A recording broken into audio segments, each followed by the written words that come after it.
Thank you very much to that Venice glass and Venice session. That was just fantastic. And I'm pleased now to introduce the following session, where we're going to be looking, really continuing on that concentration on the aesthetic and cultural dimensions of glass.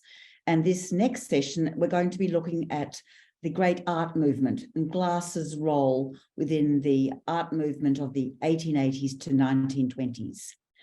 Now, my first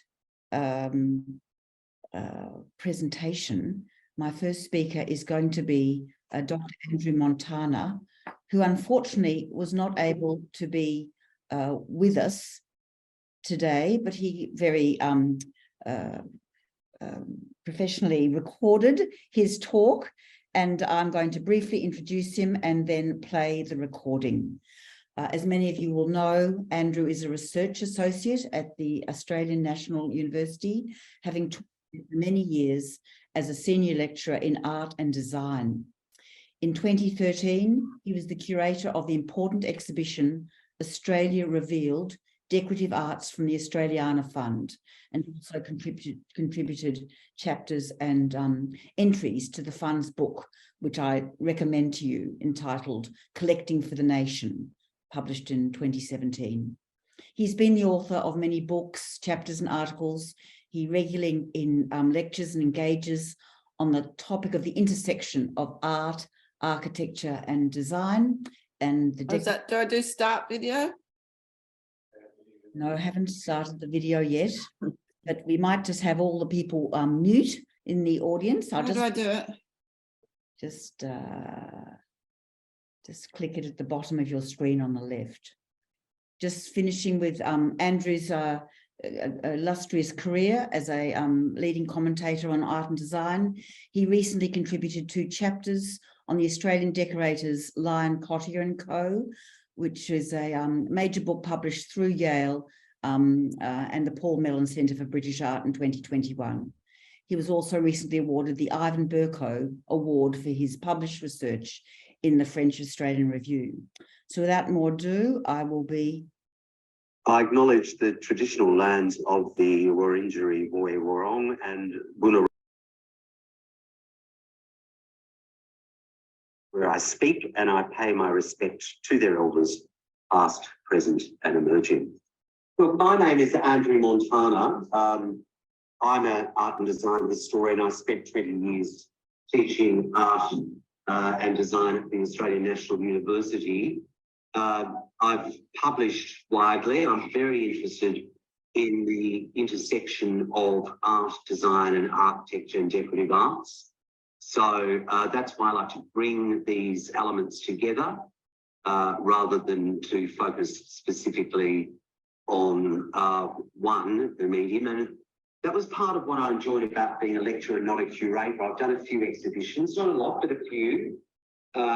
Being a lecturer in art, especially in the more recent past, the idea of bringing in different mediums into a theme or a specific lecture or symposium was great, because you could move around from a mural to a window, to an object, to a painting, to a photograph, to a statue. So that was really what drove me, I think, was the ability to bring all this work together. And so you'll see a touch of that flavour in what I'm presenting. So this is the abstract, and it sets the scene. It's called Lucien Henry's Oceana in Stained Glass, 1889. So the vividly coloured stained glass windows designed by artist and art instructor Lucien Henry, representing Captain James Cook and a female allegory of New South Wales, respectively, remain rich architectural components lighting the upper corridors of Centennial Hall in Sydney's Town Hall complex from 1889. They were manufactured by the building and glass firm Goodlett and Smith in Sydney, and the windows are primary examples of Henry's visionary imagination and may be seen as the significant participants in contemporary design inspired by Australian nature when debates about Australia's potential federation increased. Henry referred to his allegory of New South Wales as the Australia window.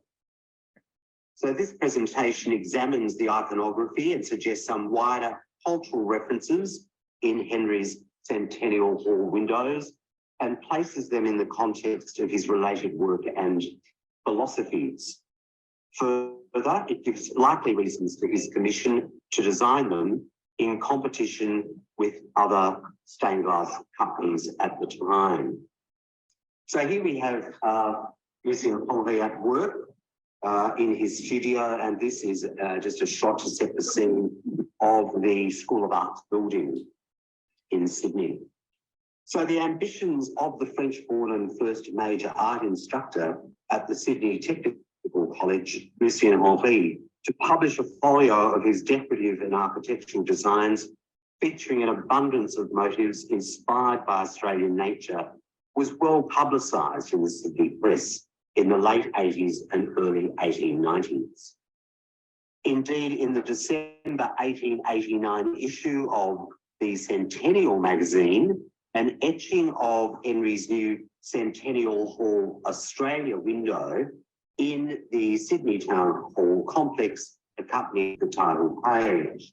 This is the vast pile there of the Sydney Town Hall. The Centennial Hall is to the rear at the side, and this is a publication image of his Australian window.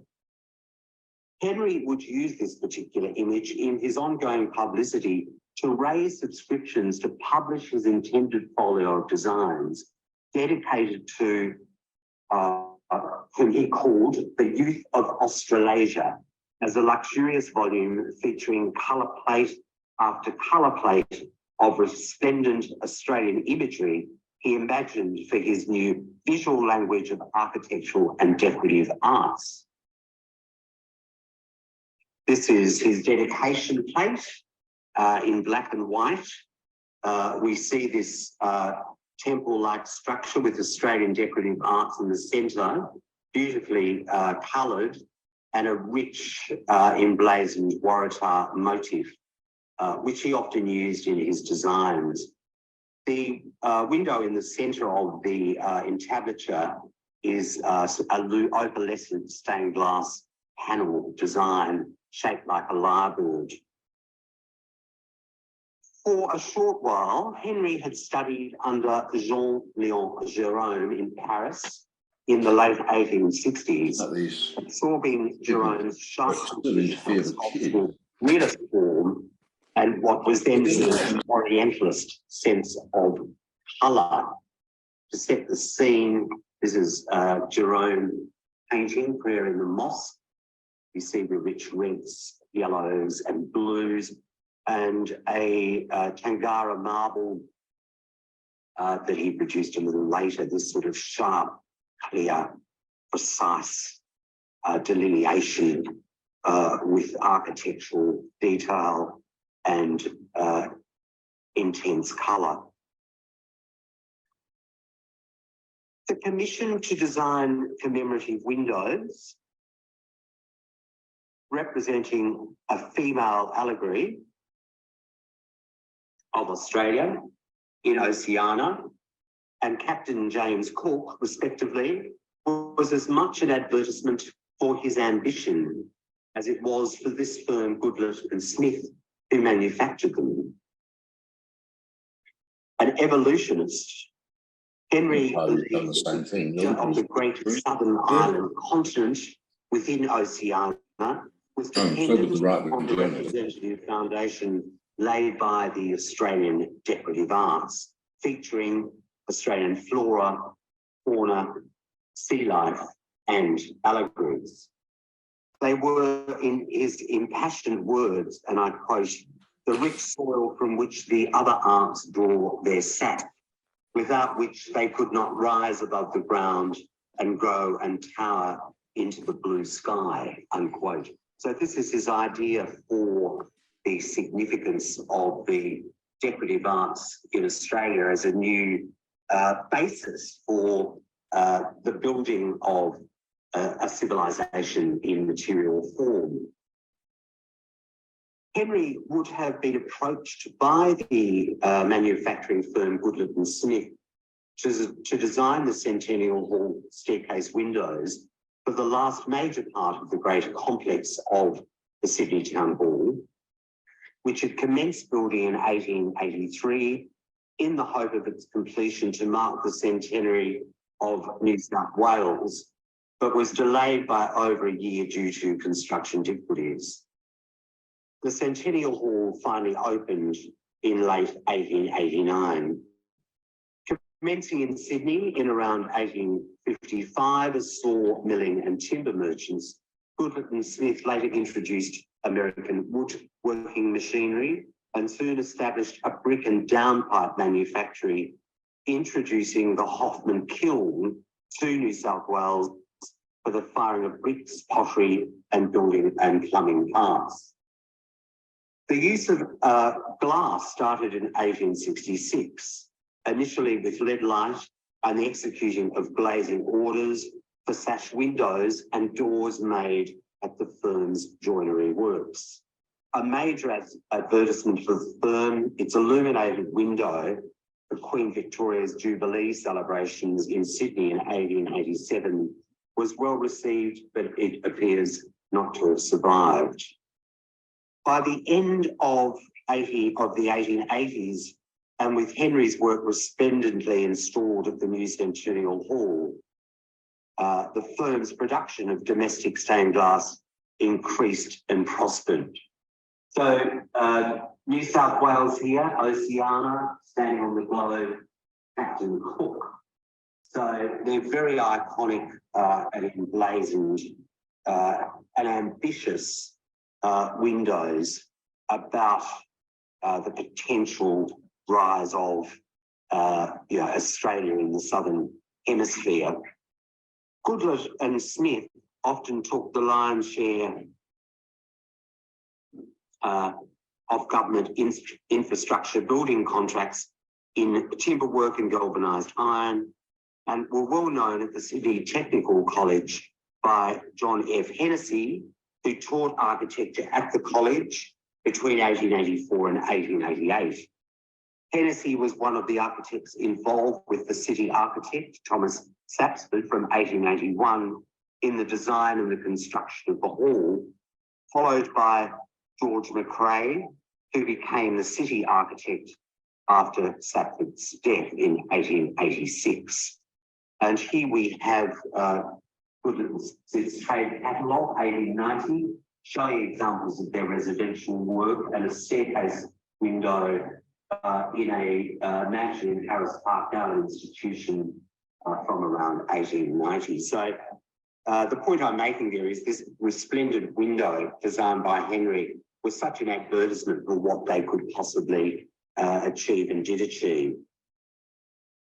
The firm's co-owner, the firm being Goodlett and Smith, the firm's co-owner, John Hay Goodlett, was also known to Norman Self, the prominent engineer and supporter of Henry's work. Self commissioned Henri to design the lyrebird motifs adorning the facade of his new brick residence in Ashfield, Sydney in 1888. And this is the residence here. This is the lyrebird motif modelled after Henry's design. And you can see in the rectangular panels on the projecting bay windows the lyrebird panel. Further, Self and Goodlett were both vice presidents overseeing the committee of the Technical College at the Mechanics School of Arts, and they examined the works of Henry's first students in his modelling class in 1881 for prizes and awards to encourage their progress. So they were aware of his reputation and work through their role with the School of Art. These collaborative connections ensured Henry's commission over other Sydney companies specialising in stained glass work, including Lyon, Wells, Cottier and Co, and Ashwin and Falconer.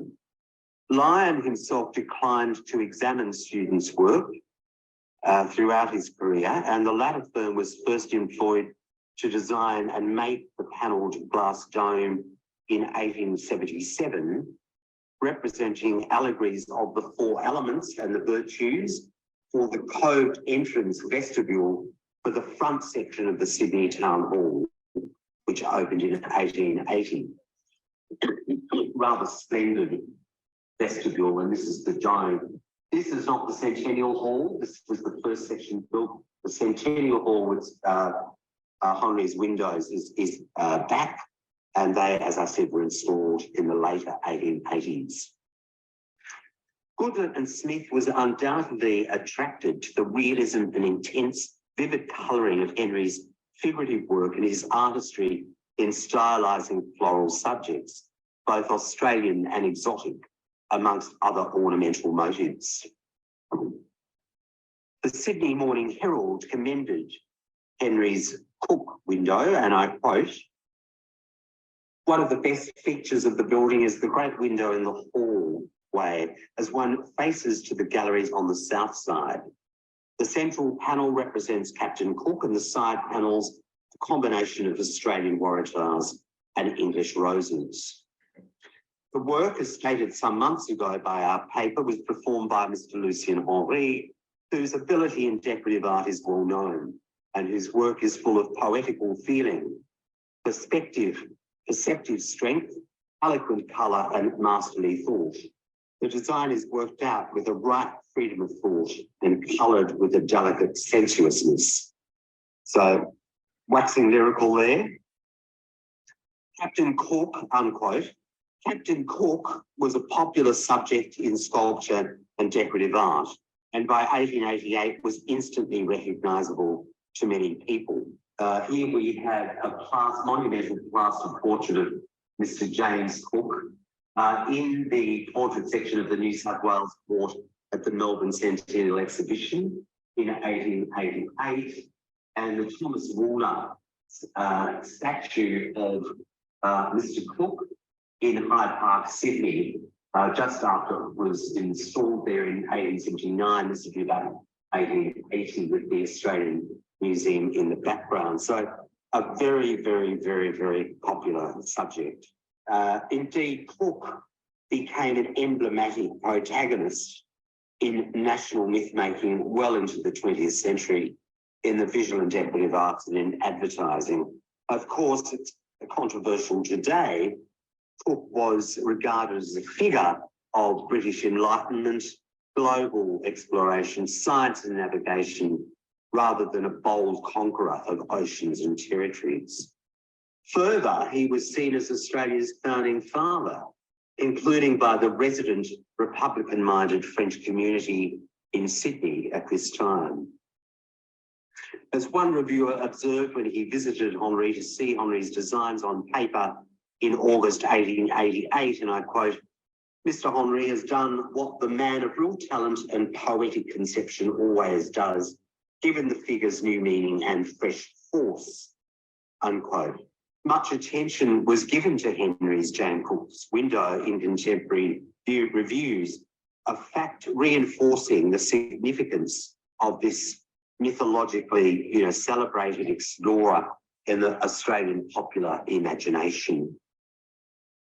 But the descriptive reviews of Henry's allegorical figure of Australia, otherwise known as New South Wales, were equally as praiseworthy, if less emotive in the telling, which is the reverse today. Much more attention will be paid, obviously, to Oceania, New South Wales, and to Mr. Cook. Henry's female allegorical subject of Australia, as he himself termed it, emblazoned the staircase window facing the galleries on the north side of the hall. So you had Cook on the south side of the hall stairwell and the New South Wales Australia window on the north side. One is immediately struck by its clarity, sharpness of colour and symbolic power, as this figure stands atop a globe bearing the word Oceania. It's worth quoting, which I'll excerpt for you. A graceful female figure treated in strictly classic manner fills the centre. This is from the Sydney Morning Herald. On either side of the heads, ram's horns appear, which with the skin and wool of the sheep forming the headdress indicates the pastoral features. In her left hand, New South Wales holds a miner's lighted lantern, symbolical of our mineral wealth, and in her right hand, a trident denoting our maritime pursuits. A Union Jack closed the bust of the figure, while the lower drapery consists of St George's ensign with the stars of Australia. A solar halo forces the figure into prominence. The border is composed of the flowers of Waratah, Banksia and Stenocarpus. They're all indigenous plants. Stars on either side at the base and at the top form the Southern Cross. Both the side panels have introduced in conventional form the most popular of the native flora, together with palm and banana leaves. In the centre appear the words "Advance Australia" with the dates 1788 to 1888. Unquote. Henry's figures were sculptural and visually immediate for the viewer, rich in blue, red and golden colours. Although no contemporary reports observed or suggested any French influence in his allegorical figure, we may see some references to what's known as French Marianne imagery, familiar to Henri in France, and even the Statue of Liberty based on the ancient Roman goddess Libertas, given by the French Republic to the people of the US. So it's just a thought to consider this imagery. He, as I said, trained in France. He was French. And there's perhaps a connection to be made in the energy that he's putting into his design of Australia, Oceania. So magnificently crafted, both windows show Henry's skill as an artist and Goodletts and Smith's technical production. Masterworks of imagination and modern history in Australia, Henry's windows featured in Goodlett and Smith's illustrated trade catalogue of merchandise and services in 1890, printed as we see here as colour page lithographs. Although not designed by Henry, the 25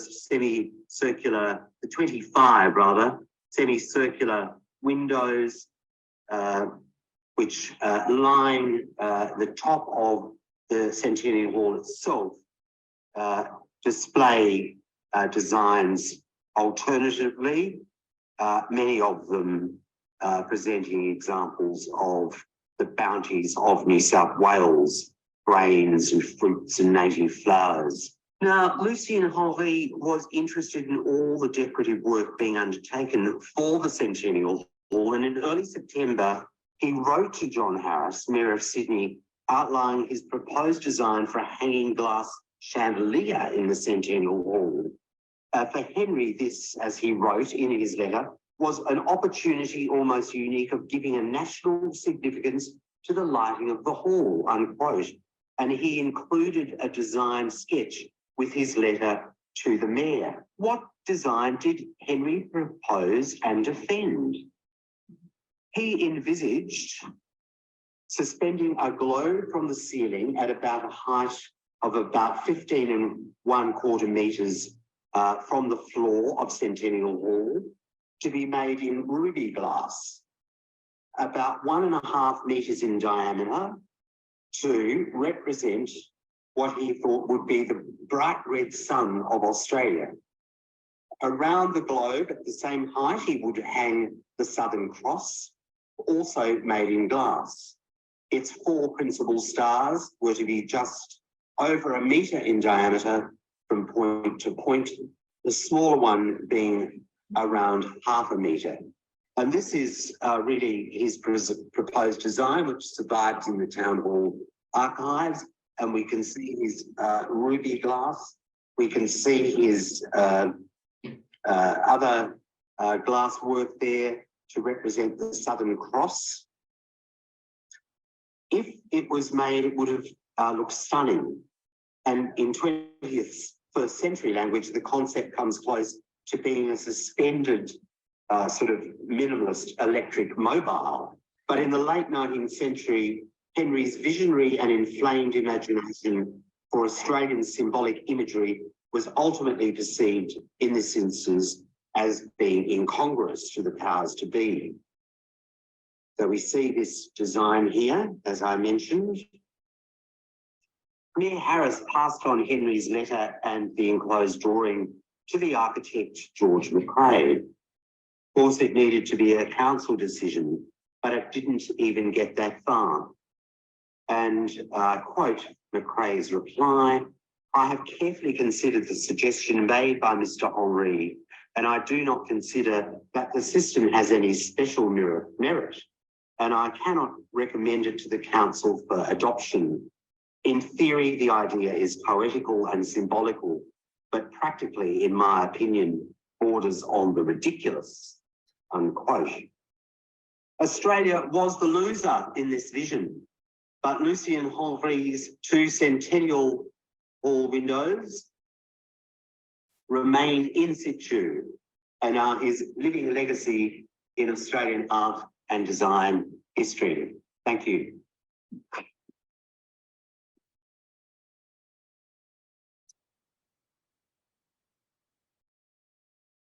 I will now, you'll be aware that Andrew was allowed to go a little bit over his time allocation because he's not around for questions.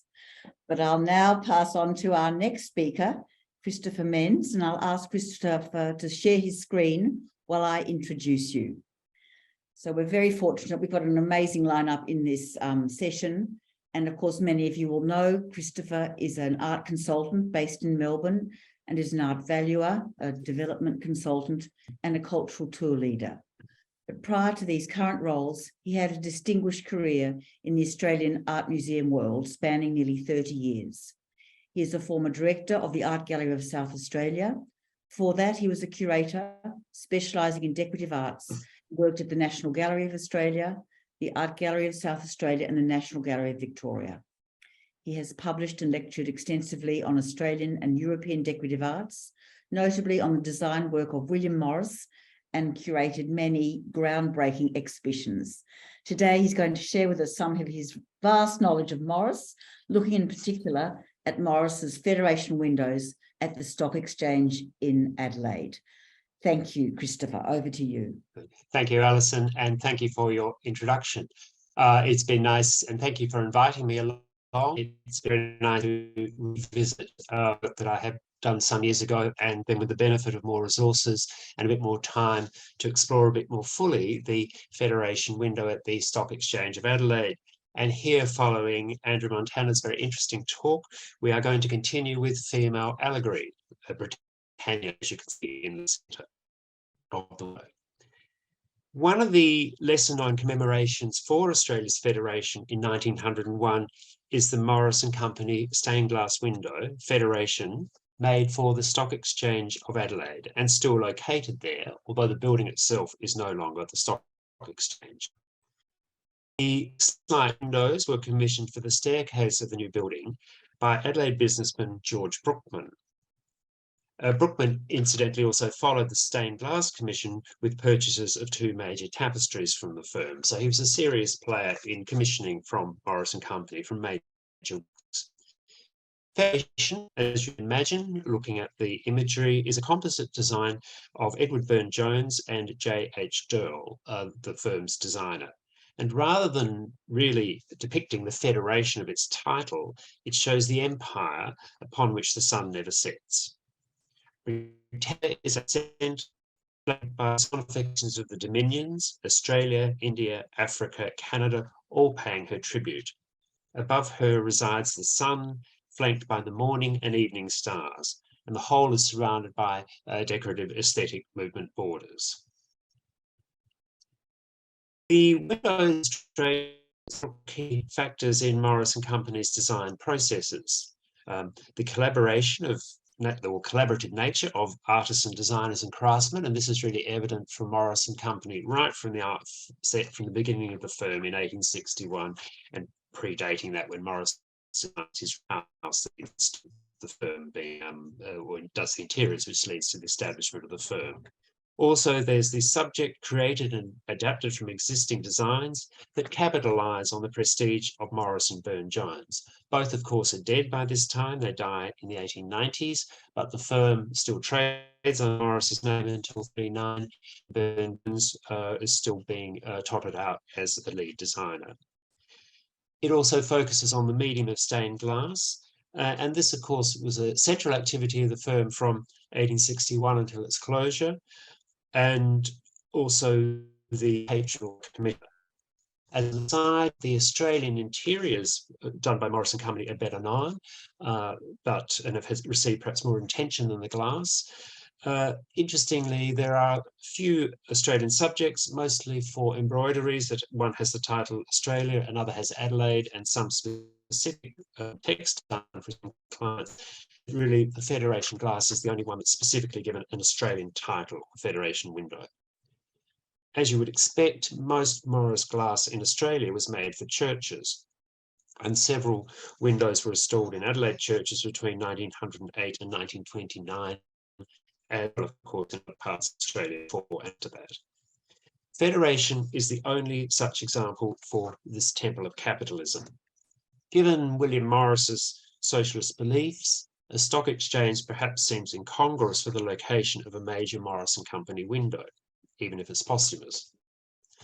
However, several firms' clients or major clients became rich through share speculation, especially through Australian gold and silver mining.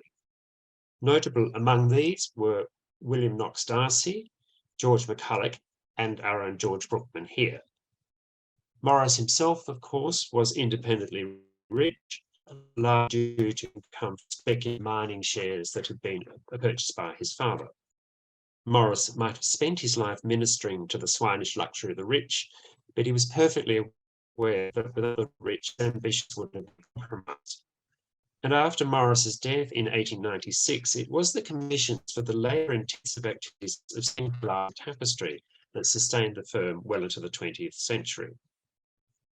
To start with the commissioner of the windows, George Brookman was born in Glasgow in 1850 and moved to Adelaide with his family in 1852, where he lived his death at his house proclaimed Ivanhoe in 1927.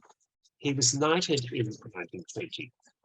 Brookman was a businessman, financier, stockbroker, company director, conservative politician, very much against full adult franchise, and a benefactor.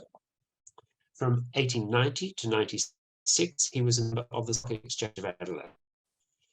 His first great success as a stockbroker was on the Coolgardie mines in WA in the 1890s, that is, of course, gold mines, and he retained a strong interest in mining, becoming rich. Interestingly, although South Australia has little gold or silver for mining, the Stock Exchange of Adelaide played a big part in Australia's speculative mining of the 18th century, perhaps because it was removed from the centres of gold mining in New South Wales and, more importantly, Victoria. It had felt it had a more objective view on what was happening. In the late 19th century, it was decided that the Stock Exchange of Adelaide needed a new purpose-built building. It had outgrown its current premise. The red brick Stock Exchange building, in adapted Queen Anne style, was opened on September 1901 by the Governor, Lord Tennyson, and the windows were installed in early 1902. Stocks, incidentally, had been traded in Adelaide since the mid-19th century, and in 1887 a stock exchange was formed. But then a new building here, for which the tender was £8,380, was built and felt necessary. It's interesting, in a slightly tucked away part of the city, it was hard to find, it's still hard to find, it was hard to find when it was built, it's hard to find now. According to the 1901 press reports on the window, Brookman had apparently in jest at some stage remarked that, quote, when the building was a reality and not a castle in the air, he would willingly present a work of art to adorn the walls. The committee involved with the building, Brookman, who is, and while he was in Britain or in England on a year-long trip with his wife from 1900 to 1901, they sent him a plan of where the windows were to go. Brookman got in touch with his old mining colleague and friend, George McCulloch, who was also a great patron of Morris & Company, as well as being a great lector. On this trip, Brookman saw McCulloch's set of Morris's Holy Grail tapestries on display in the Lutyens-designed British Pavilion at the Paris exhibition of 1900. In his advice for stained glass, McCulloch naturally suggested that Brookman should visit Morris & Co. at Merton Abbey. Morris & Co., of course, had made stained glass, or at least had produced stained glass right from the outset. In 1861, initially, much of it was produced by Pearl & Sons, the leading British stained glass manufacturer. And after 1882, when production was fully set up at Merton Abbey, they were able to concentrate on their own production, as these two slides show. As an aside on this visit, it was while at Merton Abbey arranging the purchase of the windows that Brookman saw the most beautiful tapestry on the room and wanted to buy it. He was advised that it was going to a German museum. It actually went to the Museum für Kunst und Gewerbe in Hamburg, and by Brookman's own account stated that an Englishman's claim should come before that of a foreign country. Eventually, I got them to make me one on the condition it came to Australia. Little brands and human, of course, because naturally the firm would be not likely to knock back the commissions for tapestries or any big works. So thus, in addition to the Federation window, Brookman actually purchased two tapestries, a second being David instructing Solomon in the building of the temple. In the first was originally a stained glass window design for Trinity Church, Boston in 1883. And just to show the translation of the firm's tapestry to stained glass, what was happening in this period, the Adoration tapestry, which had been displayed in Unley as part of Adelaide, was imported to Adelaide, was also produced as a stained glass window for St. Augustine's Anglican Church in Adelaide. So there's an absolute fluidity in the use of tapestry and stained glass designs in the later stages of the firm. But note the window actually compresses the activity, moves the pipes to the central point of the focus of the, as it is in the tapestry. On the visit to Merton Abbey, Brookman met Henry Durrell, Morris & Company's chief designer, and they discussed the project and came up with a concept that reused some of the designs from Bernstein, adapted the figures from his cartoons. According to the Adelaide Register, some of the designs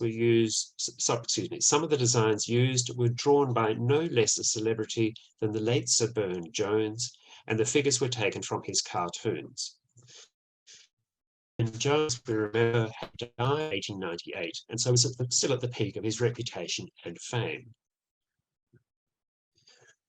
The windows themselves illustrate how the firm used and reused images. Some of the designs were produced especially for the commission, and some came from the Morris archive. The window is a combination of hands, earlier designed by Burne-Jones, modified and adapted by Henry Durrell, who had been the firm's chief designer from the late 1880s. And then, of course, there's the interpretation of the craftsman in actually making the windows. Unfortunately for this one, they're not recorded who made them. As you can see, there are 6 lights in the windows on each of 2 registers. On the top register, in a different version, Morning Star, Sun and Evening Star are 3 of the 7 stained glass panels that also originally included personifications of the Moon, planet Mars, Venus, Jupiter. This set was originally designed for Angus Holden's house, Woodlands, Bradford, Yorkshire. Burne-Jones actually also produced designs for Earth and Saturn. In the Adelaide version in this window, we have top left is Morning Star, middle the Sun, right Star. These were part of those same designs in 1878 by Burne-Jones. It's interesting to compare the designs with the stained glass executed, and it's interesting to note how closely the designs, even to the folds, follow in the drapery. So here we have Sol or Sun Apollo with a lyre and a lion passant in the background. The sort of sky or the background is necessary to be broken up by the leading to show the brilliance of the orange sky behind. Morning Star, the pale blue at the background, looking at the dawn here, and here we get a nice detail of the aesthetic movement border that surrounds the external perimeter of all the windows. An evening star here, appropriately in slumber. If we on the left-hand side, we have panels representing Australia and India. A white Australia, classically dressed with a sword sheathed, is presenting a casket of gold as a tribute to the mother country, a detail I've got there on the right. Note also the engaging manner in which India has arm resting on Australia's neck. You can just see it above the right-hand shoulder of Australia there, and also in the drawing. Apparently the drawings here, these drawings are held in the Huntington Library in California, and a note on them says that the drawings were actually drawn by Henry himself, but a posthumous note, but presumably he drew them after figures by Burne-Jones. On the right-hand side figures, we have Africa and Canada are portrayed. Similar models sometimes that certainly of Africa is similar to the figure that is used in the tapestry by Burne-Jones, or the watercolour by Burne-Jones of the Adoration. The Adelaide Press at the time mused that Canada, with her unsheathed sword but in the left hand and holding a bunch of grain in the right, quite hard to see, but there's a bunch of grain on the right-hand side of Canada. The sword is here out of its sheath, a bit more clearly in the drawing, suggested that perhaps that Canada had overcome its troubles, presumably of conquest, and now was moving to a more peaceful pastoral time of agriculture. In the centre, resplendent, of course, is Britannia, holding a trident in the right hand and a laurel wreath in the left, aloft with the text Federation, rather awkward place there, but Federation. And she, of course, is against a background of the waves in her classical outfit. So in a different version, similar to what we've just, to the version of personification of New South Wales we have just seen, very heroic. Before installation at the stock exchange, the way was available, so we just sit here in a full view again to remind you of all the figures and the structure. It was available for viewing in H.L. Voss's establishment. This is actually the building here slightly a few years later, but this is the building that became that. And so it was available display at the end of the year before its installation beginning of the following year in 1902. Morris & Co.'s other attempt for a design of Empire is much more jingoistic and complex, and this is the design here, much more military campaign. We don't know the cost of the Adelaide Window Federation, but to give you an idea, Morris's detailed estimates in 1930 for the Light of the World installed in the Unley Park Baptist Church was for £118 for a single window. So the windows on the left, on the right-hand side, is these small postcard size image with signs that have been sent up to the client for approval, but obviously there are considerable changes to the figure more than the background. This detailed quote for the 24 square foot single window covers material and glazing, foreign packing and cementing, foliage, laser design, sketch drawing time, 50% that went to Merton Abbey, a third went to the London shop, and the Adelaide glazier received a 10% discount. By the time this is by 1930, the business installing Mrs. Clarkson's, which was the continuation of Voss's. Clarkson worked in the firm as a major shareholder, but in 1915, the German name Voss was unacceptable, and they reverted to the Anglo name of Clarkson, or changed to the Anglo name of Clarkson. In 1978, Burne-Jones was paid £15 each of the 9 designs for the stars and planets, 3 of these here, which are used in the Federation windows. This total of £125 is about 1/3 of Burne-Jones' annual average earnings from Morris and Company. And while the fees paid for his design work were reasonable, they were nothing like, of course, what he got for his paintings and watercolours once he became famous. Burne-Jones repeatedly requested to be paid in guineas instead of pounds. Probably Federation window cost somewhere between £400 and £500. he paid around £550 for the Adoration Tapestry. 1 minute to go, Yep. Christopher. Thank you.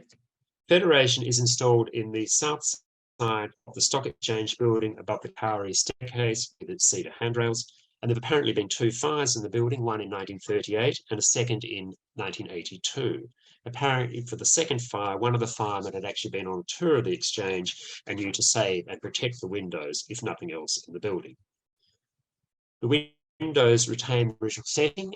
It's this series of windows in the middle under the gable, and since 2007 have been part of the collection of the Art Gallery of South Australia. The Stock Exchange building now houses the Royal Institution of Australia, and the windows can be viewed when the building is open or by appointment. Thank you.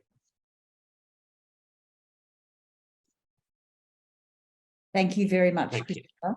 Wonderful, Thank you. wonderful paper. I'm now going to invite our last speaker. If we can just get you to stop sharing, Christopher. Yes, I'm just trying to get into the, All right.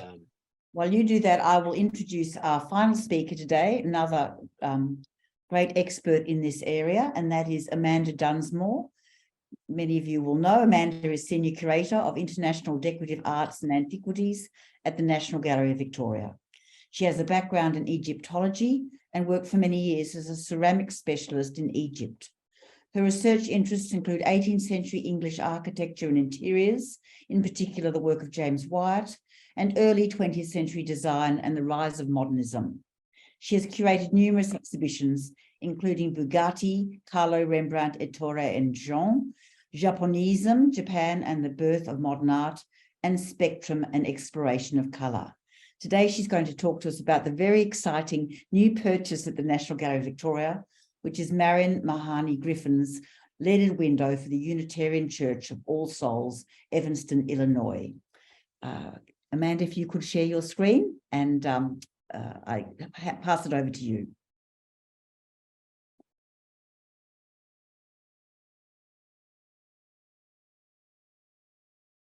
Just unmute yourself, Amanda. I'm afraid you're muted. I have unmuted. Yes, that's right. And you just might want to go. Good? Yes, Yep. you might like to go to Yep. full screen. Full Perfect. screen. Thank you. Trying to get that to happen. Not wanting to. Yeah, great. Is that looking good? Yes, perfect. Great. Okay, lovely. Thank you very much, Alison, and thank you very much for the opportunity to present in this marvellous seminar on glass. Right. The National Gallery of Victoria has recently acquired a large-scale leaded window designed by the Chicago-born architect Marion Mahoney, who later became known as Marion Mahoney Griffin, following her marriage to Walter Burley Griffin in 1911. The window was designed in 1902 as part of Mahoney's commission to design a new church for the Unitarian Church of All Souls in Evanston, Illinois. In this presentation, I'd like to discuss the window within the context of the early years of Mahoney's career when she was working in the office of Frank Lloyd Wright. I'll also look briefly at her work in Wright's office, the development of the Prairie School style at the time, and how this style, as manifested in Wright's windows for his Prairie School houses, can be seen reflected within Marion's window designs for the church. This period that I'm discussing is prior to Mahoney's marriage to Walter Burley Griffin and their collaborative architecture and design work that, of course, is much more well known to Australian audiences. Marion Mahoney graduated as an architect from Massachusetts Institute of Technology in Boston in 1894. She was only the second woman in America to graduate with a degree in architecture and the first to sit the licensing exam in Illinois to practice as an architect. A year after graduating, Mahoney began working for Frank Lloyd Wright as an assistant in his office. Paul Cruty, a leading Griffin scholar, has observed that Wright's earliest assistants were the most impressive, in fact, in training and accomplishment, starting with his very first assistant, Marion Mahoney. She worked as a renderer, translating Wright's architectural designs into broader landscape settings, and also as a delineator or technical draftsperson, finalising Wright's sketches and drawings into scaled perspective, plan and section views. This is actually a later render for a house that she and her husband, Walter Billy Griffin, designed after she'd left the office of Frank Lloyd Wright. Marnie's drawings were particularly refined, and this, in combination with her artistic approach that we see here in this example, meant that her drawings were recognised by her colleagues within the office as really as artistic productions in their own right. They revealed a deep influence of Japanese design, in particular woodblock prints and scroll painting, on Marion Marnie's aesthetic at this early stage in her career. And this was a deep interest that she also shared with Frank Lloyd Wright. It was during these early years that Marnie worked for Wright, that Wright developed his so-called prairie school style of architecture and design.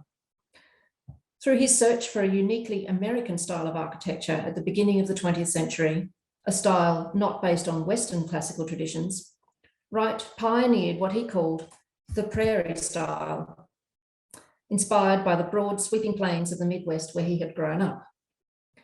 His houses were characterized by a strong horizontal linearity with broad overhanging hipped roofs and semi-open plan interiors that were designed to be adaptable to changing family needs.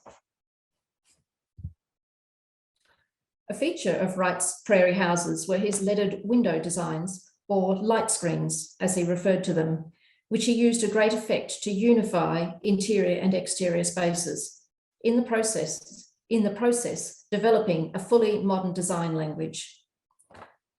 Wright's windows, in particular those from the years between 1900 and 1905, are characterised by his use of squares, rectangles, and double rhomboids or chevrons. Colour also became an important feature of his prairie windows, with soft greens and yellows predominating, as we see here in this marvellous Tree of Life window from the Darwin D. Martin House, now in the Corning Museum.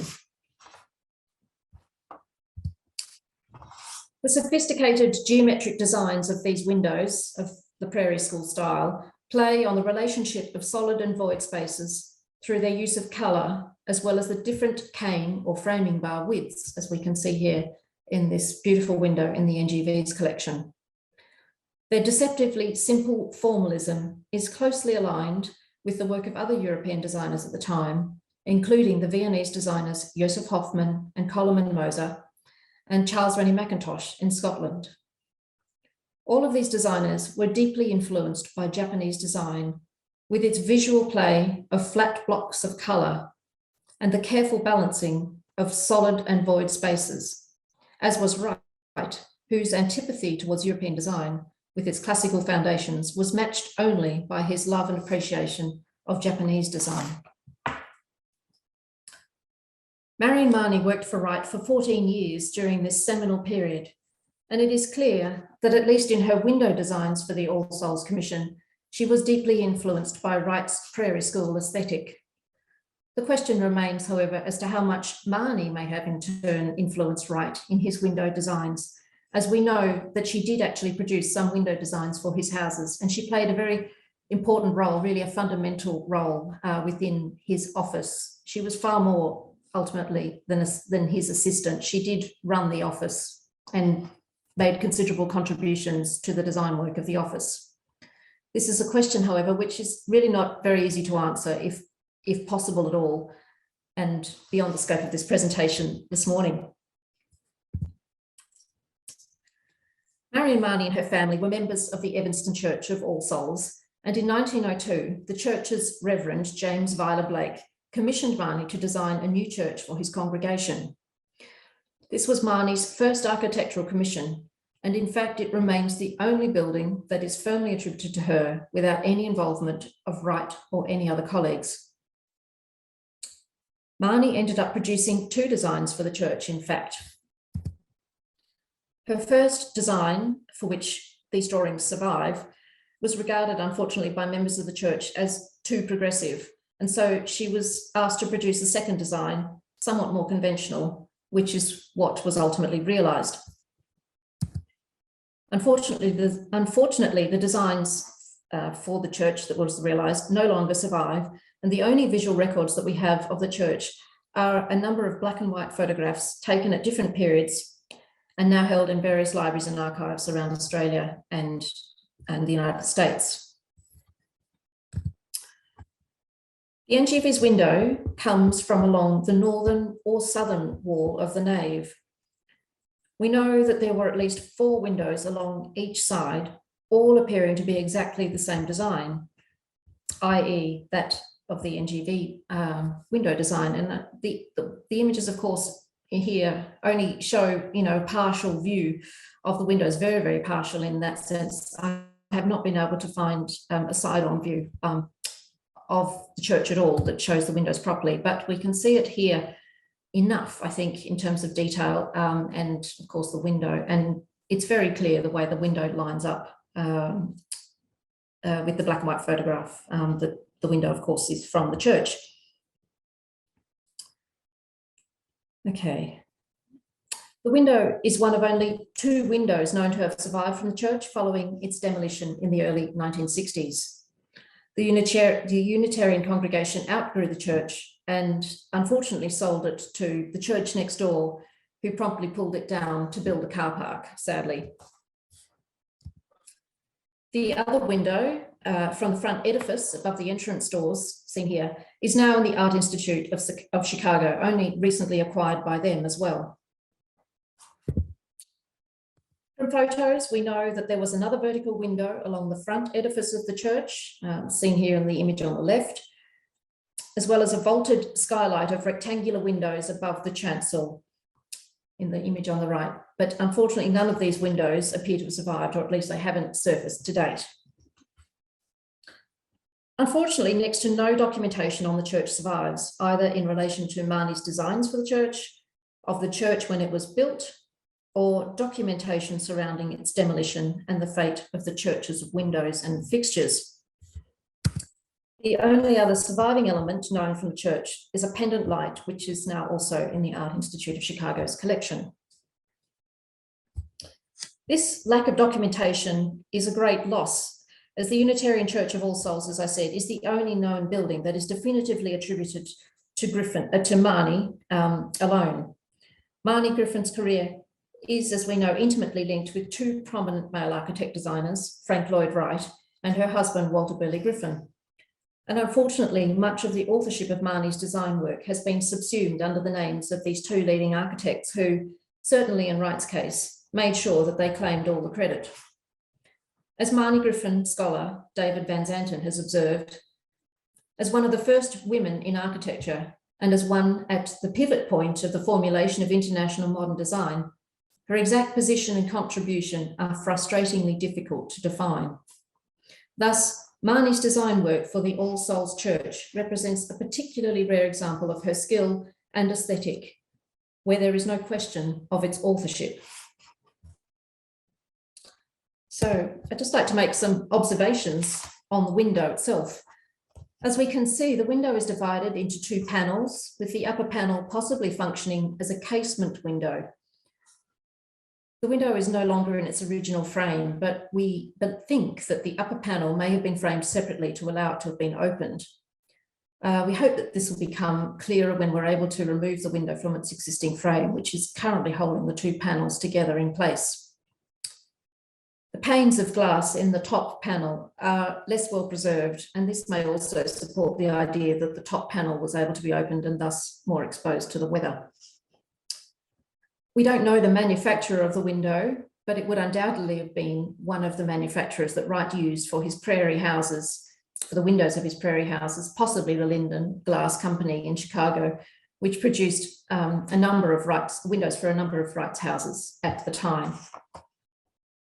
What strikes us immediately is the glorious use of coloured glass, which dominates the design. There is far more coloured glass than there is clear glass, an aspect which distinguishes this window from Wright's windows at the time. The colour scheme comprises 2 different shades of green. The darker, murkier coloured green is more opaque. an opaque yellow glass, which was also commonly used by Wright in his windows at the time, an opaque, milky, slightly grey, milky white glass, highlights of a beautiful dark ruby red glass that has uneven flashes of green through it. And then there are smaller squares of gold glass, which are actually gold foil sandwiched between two sheets of clear glass. Marnie's choice of colours is interesting given the religious context of the window. These are not colours that one would immediately associate with a religious context. They prompt us to consider or to wonder what Marnie was intending with her use of these colours. The palette is very similar to Wright's windows from his houses, obviously windows from a domestic context, which are clearly referencing the earth tones of the surrounding environment. So one wonders whether the windows from the All Souls Church are in fact referencing nature and possibly the prairie grasslands or wheat fields of the American Midwest. This is, of course, purely speculative on my part, but the verticality of the design and the colours, along with the chevron pattern in the upper panel, possibly referencing grass or wheat seed heads, tends towards this as a possible interpretation. Given the religious context for the window, it is fascinating to note the obvious lack of religious imagery within the design, with the exception of the beautifully resolved intersecting arches in the top panel. They are there, but they don't dominate the design at all. I've put this comparison in, rightly or wrongly. I just think it's very interesting to compare these two windows. This other stained glass window is also in the NGV collection, and it was designed just 10 years earlier, interestingly, than Marnie's window, designed by the British artist Edward Burne-Jones, who of course we've just been looking at, and manufactured by Morris & Co. The style, of course, of the window is firmly rooted within the arts and craft aesthetic of the 19th century. And although one might argue that the arts and crafts principles of respect for handcraftsmanship and truth to materials may still lie behind the production of Marnie's window, the difference between these two windows, the design philosophies of these two windows are stark. They reveal the great advances in design thinking that were occurring in continental Europe and North America during the final years of the 19th century and the beginning of the 20th century, far more so than was happening in Britain at the same time, with perhaps the exception of the designer Christopher Dresser. In summary, there is still much to understand about this window, and we're only really at the beginning of the research into it, but its rarity and significance are clear. The NGV was keen to acquire this window for a number of reasons. For a while now, we've been focusing our collecting efforts on the period of the early 20th century, encompassing the Art Nouveau style and the beginnings of modernism. Alongside this, we have also been developing our representation of American decorative arts and design from the mid-19th century onwards. Our collection strategy is firmly focused on building our representation of women artists and designers to address the great imbalance within the collection.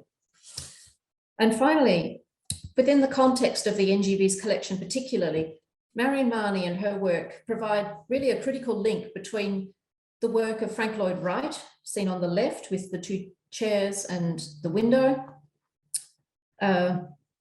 Walter Burley Griffin on the lower left to the right, if I can say that, and the Australian architect Eric Nichols, who worked in the Griffin's practice. And it's the pair of chairs at the top by Eric Nichols, which are really quite fascinating because they really are so closely aligned to chairs designed by Frank Lloyd Wright for numerous houses, numerous prairie houses, and of course also to Charles Rennie Mackintosh. And finally, this is of course, this is not to mention, of course, the broader context of the arts and crafts movement, Charles Rennie Mackintosh and Japanese design, and of course the exceptional early 20th century Viennese holdings that the NGV possesses. Thus, this window represents a key visual link between numerous aspects of the gallery's collection, as well as several leading designers of the period. I'd like to acknowledge the generous support of Christina Campbell-Pretty, AM, and her family in making the acquisition of this window possible. The window will be on display at NGVI on level 2 from February next year, and I hope that you'll all be able to come and see it. Thank you.